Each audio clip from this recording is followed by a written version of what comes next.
Like Hal from 2001: A Space Odyssey? Yeah, I'd like to make reservations for dinner tonight. There's 4 of us, and the name is Ellen. Phones have gone through such an evolution. Now we have this wireless technology where we can talk to anybody, anywhere, anytime. But think about how far phones have come.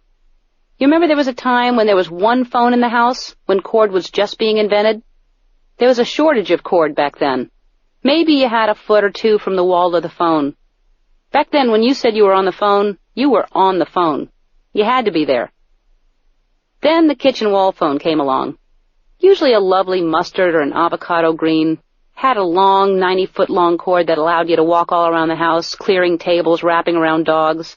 So by the time you ended up hanging up the phone, it had become a tangled wire of cord confusion.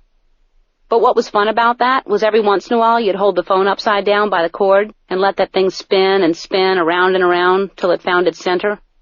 Good times. One surefire sign that things are going the wrong way. Now we have these hands-free phones, so you can concentrate on the thing that you're really supposed to be doing. You know, my thought is this. Chances are if you need both of your hands to do something, your brain should be in on it too. The following is an article I was contracted to write for a major women's magazine several years ago. They thought I would be a good person to write a helpful hints type of column. For some reason, the magazine put a stop payment on my check after I turned in my first draft, and it was never printed.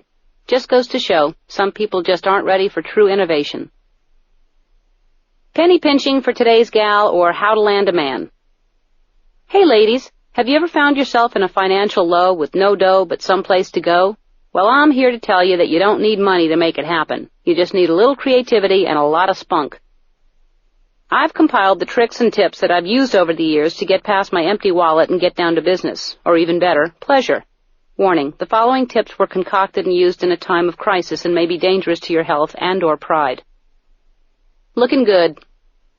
The key to having confidence about your appearance is all in the details. Take your nails. Nothing builds self-esteem like a beautiful set of nails. Haven't had a manicure in a while, or ever? Do it yourself by opening your car door and dragging your nails along the pavement whenever you slow down for a stop sign. Why spend money on emery boards when you can save dollars a year my way? For a dramatic gray eyeshadow and lash darkener, use the ink that got all over your hands from that newspaper you found on the bus. Haircuts are easy and fun, even for one. Especially with today's messy, just-out-of-bed styles, there's really no way to lose. If you can find a pair of scissors, you're in luck. All you have to do is bend over at the waist, grab the bottom part of whatever hair is in front of your face, and chop away. When you stand back up, not only will you have brand new layers and no more split ends, but you'll also get a wicked head rush. Put the scissors down and enjoy. If you can't find a pair of scissors, a bread knife or an old razor blade or a lighter are some options to consider. All of these tools should be used with extra care, so drinking is absolutely not allowed while self-styling. Of course, when you're finished, it'll probably be necessary. If anyone criticizes you or says your new do looks bad, don't hesitate to inform them you just got back from Paris. Maybe it's lying, but what more do rude people deserve? Not the truth, that's for sure. Speaking of which, one man's uneaten strawberry from the side of his daiquiri glass is another woman's free lipstick and blush. It's nature's perfect cosmetic. Just keep in mind it's very sticky and you have to beware of bees, so apply it on a night you plan to stay indoors to reduce the risk of being swarmed.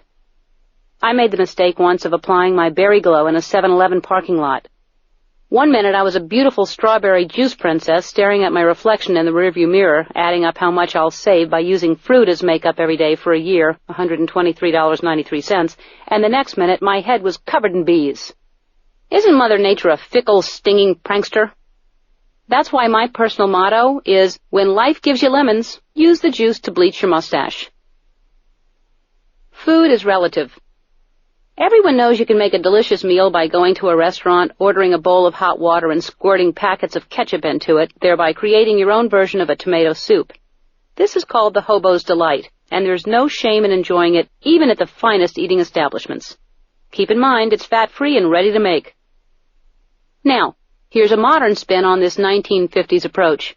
Go to a high-class dining establishment of your choice. You may have noticed that people who eat at these places rarely finish what they order and almost never do if they find a bug or a fly in their food.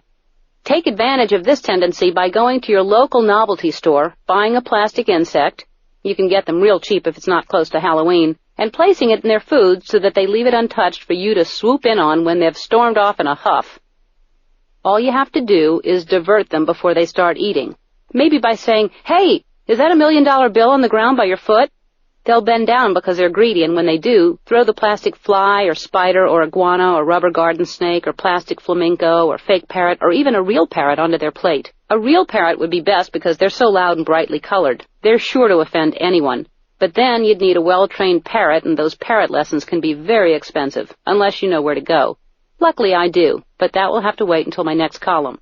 Anyway, no matter what pest you choose, you'll end up with a delicious entree. Bon appetit!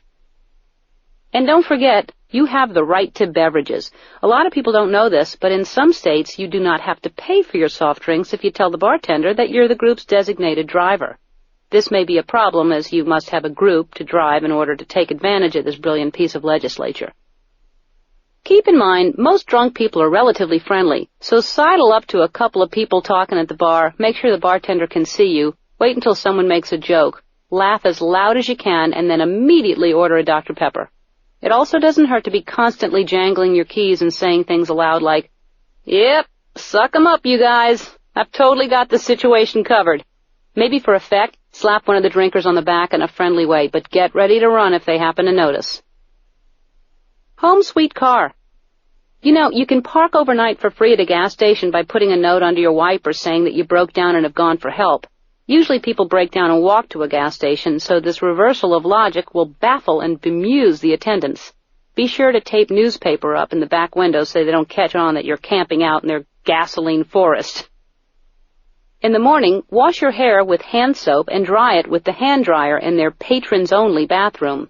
If they confront you and accuse you of not being a patron, refer them to your American flag bumper sticker and tell them that flag is proof that no one is more patriotic than you.